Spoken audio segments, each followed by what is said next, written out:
আসসালামু আলাইকুম রহমতুল্লাহি ওয়া বারাকাতুহু। আজকে আমরা এসেছি, এটা হচ্ছে পতেঙ্গা সমুদ্র সৈকতের ওদিকে।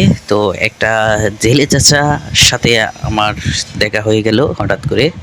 আসলে এখানে ভয়েসটা একটু ত্রুটির কারণে ভয়েসটা রেকর্ড হয়নি, যার কারণে আমাকে আবার ভয়েস ওভার দিতে হচ্ছে। তো চাচা এখানে এই জালটা সেলাই করতেছিল। আমি চাচাকে জিজ্ঞেস করলাম, চাচা কি করেন?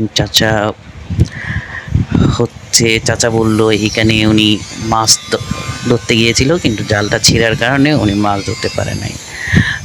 তো চাচার ইয়েটা আমি চেক করে দেখলাম, অল্প কিছু দুই একটা মাছ পেয়েছে। তো সারাদিনে আসলে ওনার এই যে মাছ ধরার অভিজ্ঞতা এবং বিভিন্ন বিষয় সব কিছু চাচার কাছ থেকে শুনতে পাই। তো চাচা অনেকক্ষণ গল্প করলো, চাচার থেকে জিজ্ঞেস করলাম। চাচা সব কিছু ধীরে ধীরে চাচার ছেলে মেয়ে এবং কি কি আছে পরিবারে সব কিছু আমাদের সাথে শেয়ার করলো। তো এখানে চাচা প্রত্যেক দিন হচ্ছে এখানে মাছ ধরার জন্য আসে। এটা হচ্ছে একদম মানে ইয়ার দিকে, এটা কি বলে ওই ওই একটা হচ্ছে ইয়ে আছে ইপিজেটের ওদিকে, তারপর আপনার ইপিজেটের ওদিকে গিয়ে তারপর একটা আকমল আলী রুট আছে। আকমল আলী রুট দিয়ে একদম সোজা চলে গেলে ওইটার পিছনের সাইডে একদম সমুদ্র পাড়ে আমরা গিয়েছিলাম। তো আমি ওখানে মূলত একটা কাজে গিয়েছিলাম, কাজে যাওয়ার পরে চাচা আর কি দেখতে পেলাম চাচা। তো চাচা জালটা নিয়ে অনেকক্ষণ ধরে জালটা নিয়ে সেলাই করতেছিল এবং চাচাকে জিজ্ঞেস করলাম। চাচার বিস্তারিত সব কিছু জানার পর চাচা মাশাল্লাহ অনেক খুশি আমাদের সাথে কথা বলে। এবং চাচা জিজ্ঞেস করলাম প্রতিদিন কত, তো 200 100 এরকম করে প্রত্যেক দিন উনি মাছ বিক্রি করে, যা ধরতে পারে আর কি, যা ওঠে। তো মাছগুলা বিক্রি করার পর উনি ওগুলা দিয়ে পরিবারের সংসার চালায়। তো পরিবারের পাশে দাঁড়াই এবং পরিবারের বাচ্চা কাচ্চা ওনার আছে, মেয়ে আছে, তো ওয়াইফ আছে, ওনাদেরকে ইয়া করে। তো আমরা চাচাকে জিজ্ঞেস করলাম, চাচা আমরা কি আপনার কোনো হেল্প করতে পারি কিনা? চাচা বলল, না বাপ, আমি যতটুকু পারি ততটুকুই আমার যথেষ্ট। আল্লাহ তাআলা আমাকে যতটুকু রেখেছেন। দেখুন, আমরা এত কিছু পাওয়ার পরে আসলে সন্তুষ্ট হয় না, কিন্তু এই অল্প 100-200 টাকার মাছ বিক্রি করে চাচা পুরা সংসার চালাচ্ছে। চাচা হচ্ছে উনি হচ্ছে অন্য ধর্মের, মুসলিম না, উনি হচ্ছে হিন্দু ধর্মের একজন চাচা। তো চাচাকে দেখে, চাচার সাথে কথা বলে, চাচার সব কিছু বিস্তারিত জেনে চাচার অনেক মানে মুগ্ধ হই আমি।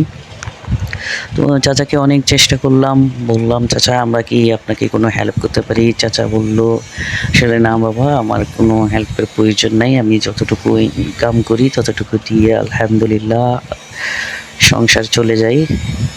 আল্লাহ তাআলা ওনার সংসারটা চালিয়ে নিয়ে যাচ্ছে। তো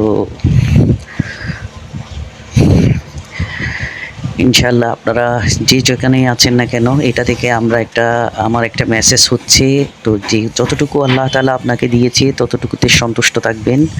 দেখুন, একজন মানুষ যদি 100-200 টাকা ইনকাম করে যদি সন্তুষ্ট থাকতে পারে, আর আমরা হাজার হাজার বা টাকা ইনকাম করেও হয়তো আমরা সন্তুষ্ট থাকতে পারি না, আল্লাহর উপর সন্তুষ্ট থাকতে পারি না।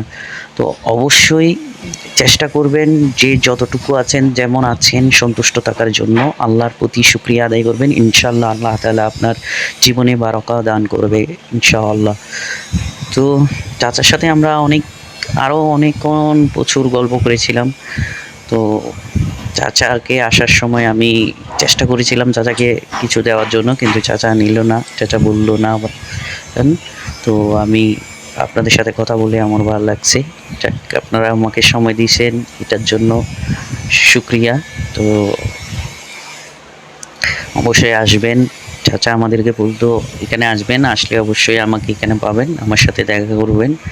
তো চাচার সাথে কথা বলে আসলে যতই কথা বলছি ততই মুগ্ধ হয়েছি, এবং চাচার মানবতা এবং দেখে আমরা মানে কি বলবো আসলে ভাষায় প্রকাশ করার মতো না। আমরা এত কিছু পাওয়ার পরেও যে শুকরিয়া আদায় করতে পারি না, আর চাচা অল্পতেই আল্লাহ তাআলার প্রতি সন্তুষ্ট। যাক চাচার জীবনে আনন্দময় হোক এবং চাচাকে আল্লাহ তাআলা হেফাজত করুক সব ধরনের সমস্যা থেকে। আল্লাহ তাআলা চাচাকে বারাকা দান করুক।